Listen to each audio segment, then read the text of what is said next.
Welcome to Teen Talk. I'm Rhonda Herb. Adolescence is an important time for young people to get a healthy start in life. The number of children reporting poor mental health issues, however, is increasing. Building strong bonds and connecting to our youth can help protect their mental health. Early treatment can help prevent more severe, lasting problems as a child grows up. To more effectively recognize the signs, Valley PBS has developed Teen Talk. In partnership with local mental health experts and professionals, we're bringing the conversation directly to our school districts and our students. Teen Talk gives our communities an opportunity to consider the importance of destigmatizing youth mental health issues. Understanding the complexities of this topic and promoting dialogue with different schools will help you engage your own student bodies and foster meaningful conversations. Thank you to our Teen Talk sponsors. Fresno County Superintendent of Schools, Ascend Behavioral Health, Balance Kids, Learn for Life High Schools, Calviva Health, and Kepler Neighborhood School. Okay, so we're at Learn for Life today, a charter school which is in Central Fresno, and we thank them very much for inviting us, including us today. Our topic today is anxiety and depression. I thought I'd start off with Dr. Christofferson and ask you if you'd give us a working definition, so we're all talking about the same thing, and also follow up that with giving us some context about the issue. How large an issue is it? Why should we be so concerned about anxiety and depression in our young people? So the easy questions came first, it sounds Okay. like. Okay, so anxiety and depression are the two most common mental illnesses that plague, society. They're the common presentations for patients when they're going into therapy. Depression essentially is an overwhelming sadness and dysphoria, and oftentimes it eliminates or reduces people's motivations. It just sort of sucks out our energy for life. And anxiety is just that experience that we have when we're overwhelmed by fear and stress, and it cripples our ability to maybe engage in daily tasks or go out into public or to be as social as we might want to. And these are both really wide-ranging problems. In terms of how they affect youth or impact our youth in our society, we're looking at probably a 12% rate in terms of those who struggle with depression or anxiety between young childhood, around 6 years of age, up to 17 years of age. And so when we're talking about 12%, that means for every 10 teenagers, one of them is struggling with depression or anxiety. And these numbers have continually gone up and escalated over the past decade. We've seen really big increases in presentations for young people coming to therapy for depression, for anxiety, and as well as other mental health struggles that they're dealing with. Thank you. So you're with the school here. Mm-hmm. Do you consider this a serious issue, and how does it manifest itself in the student body? What are you aware of? Absolutely. I think for our students and our staff members, I think we start noticing our students, social withdrawal, withdrawing, either having a difficult time concentrating in their work, not being able to make it to school on time or at all. And so it's definitely a huge issue and struggle for our staff members, because they also just want to know how to help our students so that they are successful academically. Great, thank you. And Coraline, anything you want to add to the general topic before we start discussing specific stories? Yeah, I think it's just important. There's been a lot of focus on the individual, and I think it's equally important to look at what's going on when a large part of the population is starting to experience these things, and it's youth as well as adults, to look at maybe what's going on in the environment as well. So that's something that I feel pretty strong about, looking at all the factors that contribute.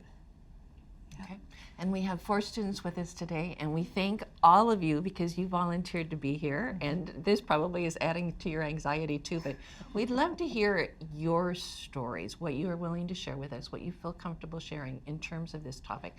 Nick, would you mind starting us off? Yeah, well, as for depression and anxiety, I'd like to gladly say I feel like I've overcame it.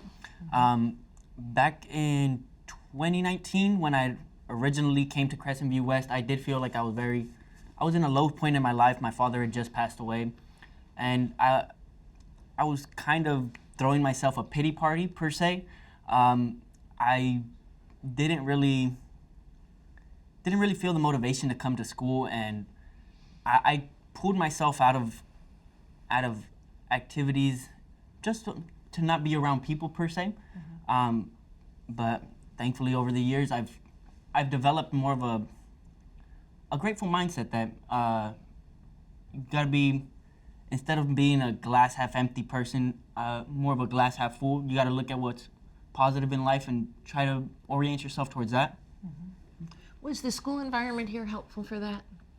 I honestly couldn't tell you. Back then, I just stopped showing up. I didn't even complete my 2 weeks of orientation. It was a tough time. With my father's passing, I'd been pulled out of 2 other schools before I came here. And once I came here, I was basically dead set on dropping out. I just stopped showing up. Okay, but you said you're going to be now Oh yeah, now I'm graduating, thankfully. After a couple of years, I decided to re-enroll. But it was just building myself personally. I made myself somebody that I could be proud of, Over time, I put in the hard work and dedication to make sure that I'm somebody that I'm proud to be. Congratulations, and thank you for being here today to share your story with other people. Ladies, any of you be willing to share your story like Nick did? Sugar? Yeah. Okay. Well, before I came here, I went to a different school, and that school was like, for other students, people were like, oh yeah, I could do this, I could do that. But me, like, I had so much motivation to go and make my mom happy.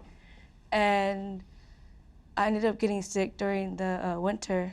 And because of that, it made me feel very like low about myself. I'm like, I couldn't do things because I was sick, and I tried my best to go to school, but I didn't want to get other people sick. So when I finally got good and I went back to school, my motivation for like finishing school was so down. Like, I couldn't like get anyone to help me with my work because everyone was all like, oh, like, well, you should have been here. But I'm just like, dude, like, I didn't want to get you sick. So I tried to keep to myself. And I got bullied by the teachers because they told me, oh, like, you can't do that. Like, you can't do this and that. So it like, like when you're already putting yourself down, you have more people putting you down. So when they put me down, I felt like very down. Like I was like I'm a failure. Like I wanted to drop out of school. I didn't want to be seen. I wanted to lock myself in my room and just like forget about everybody. Like I was just so bad. Like I was so low at that point.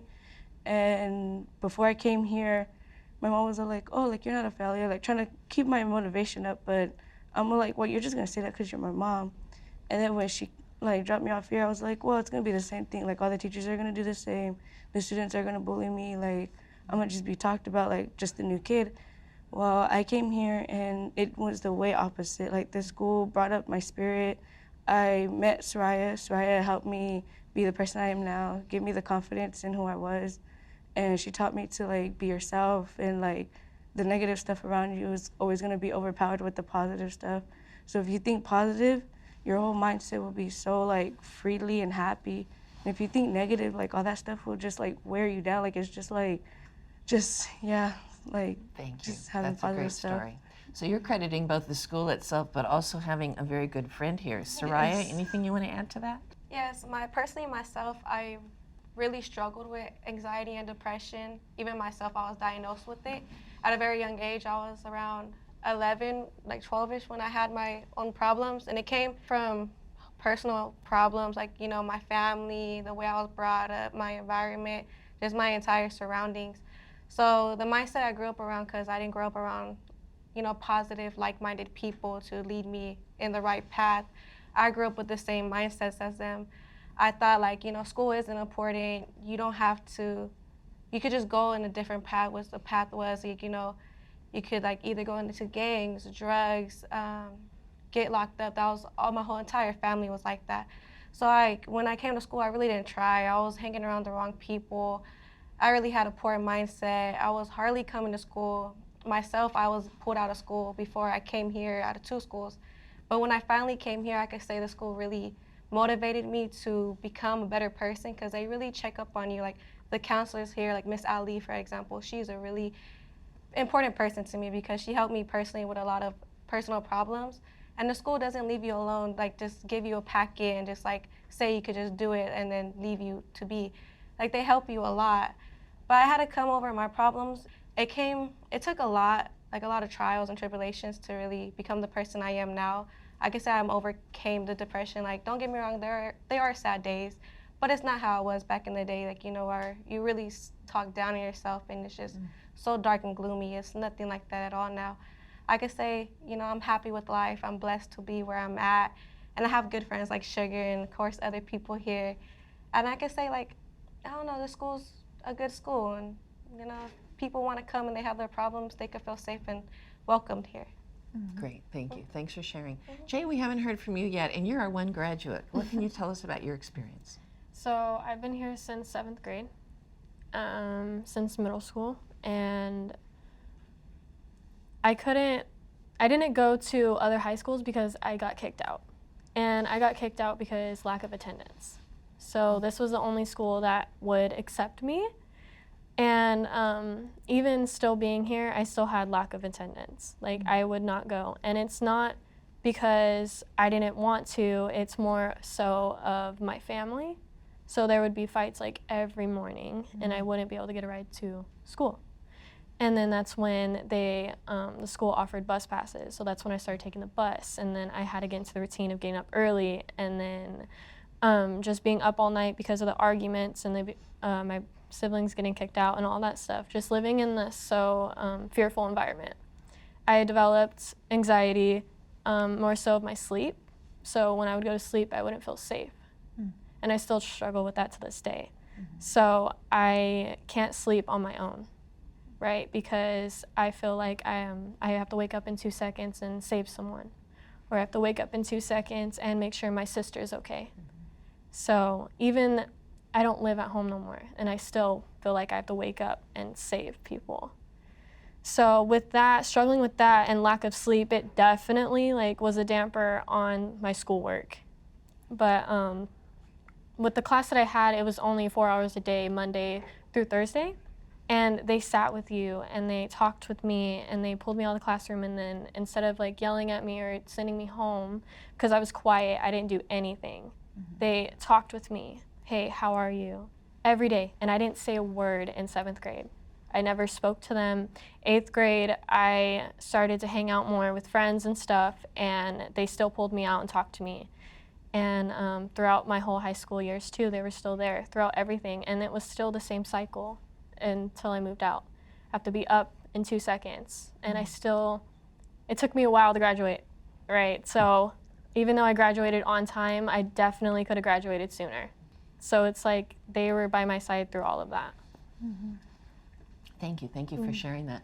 So one of our goals today is to have a conversation that will help parents, schools, teachers, other professionals better understand the topic and how they can support students. So having heard, this question is for the adults in the room now, having heard these 4 stories, what recommendations can you draw for both parents, but other professionals too, who are saying, I know this is an issue, but I don't know where to begin to help? Maybe we could start with you.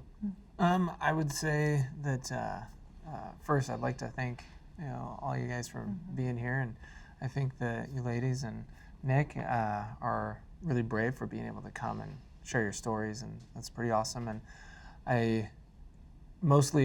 I'm grateful for your willingness to do that, because there's a lot of your peers out there who have similar struggles. They're struggling with similar things, maybe having lost loved ones or having really, chaotic home life. And it's good for them to be able to hear the stories of people who feel like they're in a successful trajectory, that your life is going in a positive direction. Because I'm sure that when you were going through those same things, you weren't feeling like your life is going in a positive direction. And one of the things about depression and anxiety is that it changes the way that we think and the way that we process information. And it causes our brain to focus very intently on all the negative things in our life. So if some little bad thing happens, it blows that way up. And if a bunch of positive things happen, it really causes us to not even sometimes be able to see or notice those things. And so for you to be able to tell your peers that there are ways that you can, kind of rise up, that you can overcome some of those struggles is really good for them to hear. Thank you. Coraline, I'm going to ask you the same question. Yeah, I think that I would really challenge adults and professionals to be able to sit with youth and hear them. I think a lot of us with good intentions want to fix the problem, and so we jump to solutions, we jump to actions, and I think what the youth need is to be heard, and to be heard is hard. It's hard for some adults and even professionals to hear the stories. But the stories are incredibly important. I think it also validates the experience because the depression and anxiety doesn't come out of nowhere. There's a reason, and you all talked about it. You're all very insightful, and you understand like how this grew, where this rooted from.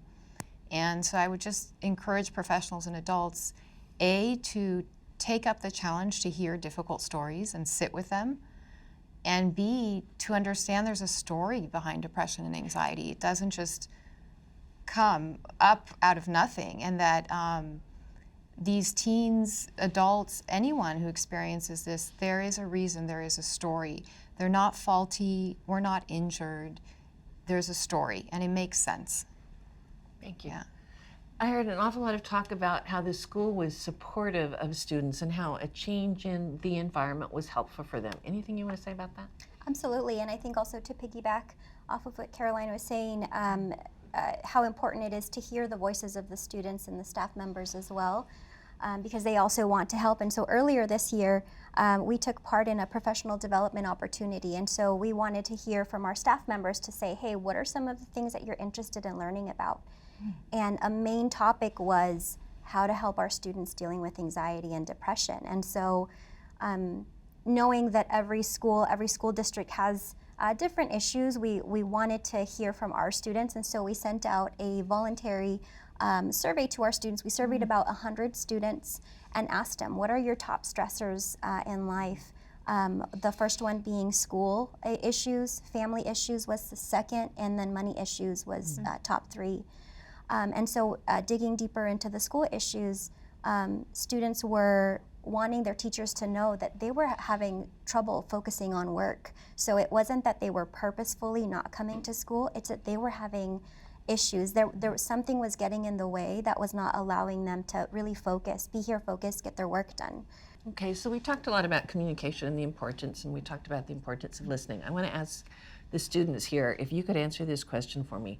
When we talk about people being good listeners, and you really want to believe people are listening and concerned and caring about you, what does that look like? What would you like to tell friends and adults around you to really engage in, to make you feel supported and listened to? What would that look like? Can we start with you, Nick?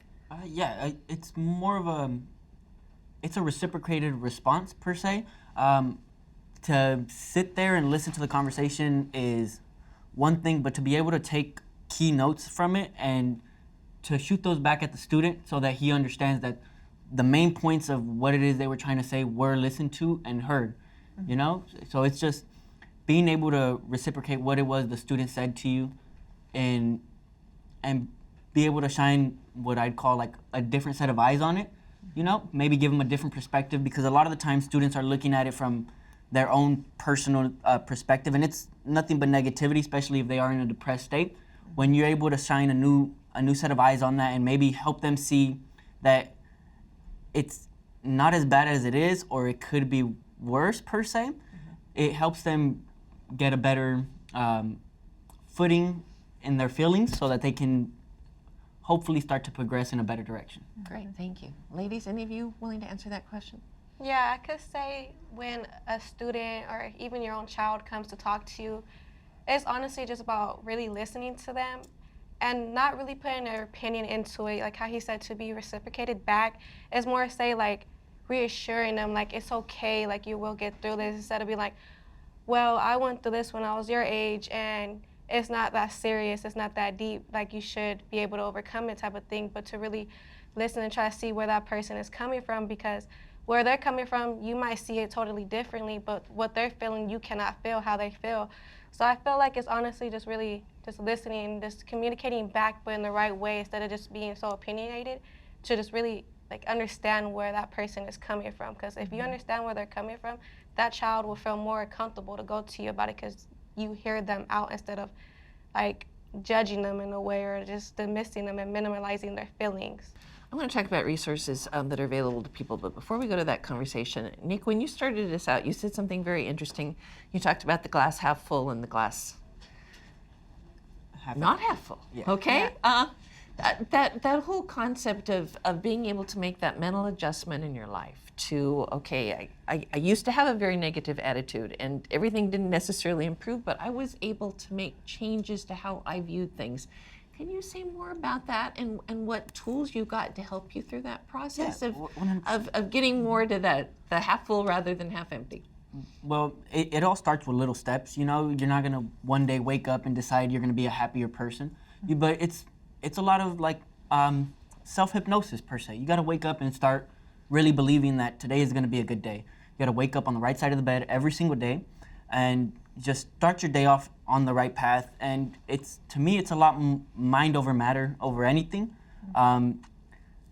I like to think that no matter what happens to me, I'll try to keep the positive mindset that I have, because at the same time, no matter what it is that happens to me, if I take a negative mindset towards it, it's not going to benefit me at all.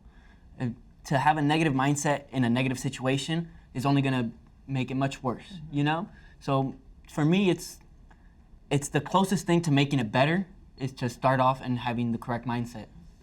Jay, you last of all, anything you want to say to other teens about how to reach out and support and be there for each other and help people through these difficult times?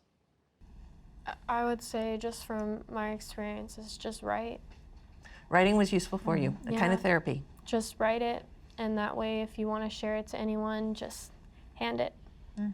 Don't look at them, don't do anything, just hand it. Because then the other person is able to read it and they're able to feel their emotions. So they're more able to comprehend where it's coming from. Because when you read, you understand it in a different way. And so I just write it. That's all I you. can say. That's great. That's great. I want to turn to everybody now and ask for some suggestions for tips and resources. We've shared a lot of things, but perhaps there's some ideas that we haven't shared yet that you want to make sure both teens and the adults who work with them are aware of. Can we start with you? Earlier in our conversation, we were talking about listening. One of the things that I was thinking about is in the years that I've been training mental health professionals, I've been surprised at one of the most difficult skills to develop has been to really intently listen to somebody and not think about what you're going to say, not think about thinking of what they're talking about, but to really sort of listen with that kind of intensity is a very demanding and difficult skill to develop. And, you know, parents and, you know, teachers and counselors, that's a skill that they have to learn to develop, to hear, to be able to listen to somebody who's struggling. And I think it's awesome that all of you are able to tell your story so that other people can listen and can hear you guys and can hear what it's like for you all. Yeah, thank you. I think it's fascinating that schools spend a lot of time teaching us all how to read and how to write and how to speak publicly, but very few of us get any lessons in how to listen, right? Yeah. Okay, and yet we should all be doing a lot more of it. Maria, I'm curious if parents ever reach out to the school aware that there are issues but not sure how to handle them, and what support you're able to give parents. Yes, absolutely. So it doesn't happen often, but I would like to encourage our parents to reach out to our local, to their local schools to see what connections they have. So recently we had a few parents reach out and said, I don't know how to help my student, my son or daughter, who is dealing with depression. So we were able to research in the community. We partnered with our local county office of education, who was already providing parent webinars. They were available online and in person, and in both English and in Spanish. And so these webinars were geared towards parents and helping them understand the signs and symptoms of depression and how to help their student. And I believe they had a panel of a few students who were also able to kind of share their story and provide their perspective. So I would say just reach out to see what connections are available. I know NAMI is also a very well-known organization that does provide parent workshops or webinars to better help support our parents in that sense. Okay. Corleen, anything else you want to add? Yeah, I think I would just add, for anyone listening, talking is healing. And I'm sure the doctor could go through all the neurodevelopment about talking, but to get the buy-in of parents to understand that providing a solution isn't always the most helpful thing, but actually talking brings you into a part of your brain where you already have more control over your feelings. So if you're writing or talking, you're already moving towards healing and recovery. And I think parents, if they could really understand the science behind that, might be more motivated to just listen and let someone talk. I want to thank our professionals for being here with us today and sharing your perspective, taking the time to do it. But mostly we all want to thank the students, don't we? Because it was brave and it was anxiety producing, but I heard a lot of great tips from all of you, and I want to thank you for, let you know we appreciate your journeys and what you've been through, but thank you for being on the other side now and being able to help other people too. Okay. And thank you for watching. I hope you enjoyed Teen Talk, and we look forward to sharing more information with you. For more information and resources, visit our website at valleypbs.org/Teen Talk.